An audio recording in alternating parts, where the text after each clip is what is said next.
والعاقبة للمتقين وعلى من اتبع الهدى إلى يوم الدين أما بعد ঐতিহ্যবাহী মহেশখোলা নুরানি হাফিজিয়া মাদ্রাসার উদ্যোগে আয়োজিত আজকের বার্ষিক ওয়াজ ও দোয়া মাহফিলের সম্মানিত সভাপতি হযরত মৌলানা আলহাজ আব্দুল আজিজ সাহেব,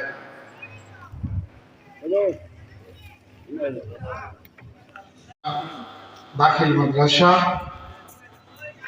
সম্মানিত প্রধান অতিথি মুফতি মাহমুদুল হাসান আশরাফি সাহেব মিরপুর সহ সম্মানিত উলামায়ে কেরাম, দিনদার ইমানদার মুসলমান ভাইরা, পর্দার আড়ালের আমার সম্মানিত মা ও বোনেরা, আপনাদের সকলকে আমি আন্তরিক শুকরিয়া এবং অভিনন্দন জানাচ্ছি।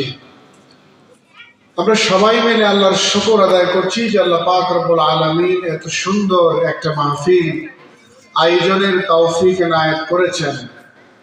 আপনাদের আমাদের সকলের আসার, বসার, কথা বলার আর শোনার তৌফিক এনায়েত করেছেন। এজন্য আমরা মনিবের দরবারে শুকরগুজার হচ্ছি, সকলেই পড়ছি আলহামদুলিল্লাহ। আলহামদুলিল্লাহ। আল্লাহ পাকের কাছে আমরা মোনাজাত করছি, তিনি যেন এই মাহফিলকে কবুল করেন, আমাদের জন্য নাজাতের জরিয়া হিসাবে, হেদায়েতের ওসিলা হিসাবে এই মাহফিলকে যেন আল্লাহ কবুল করেন। আল্লাহুম্মা আমিন।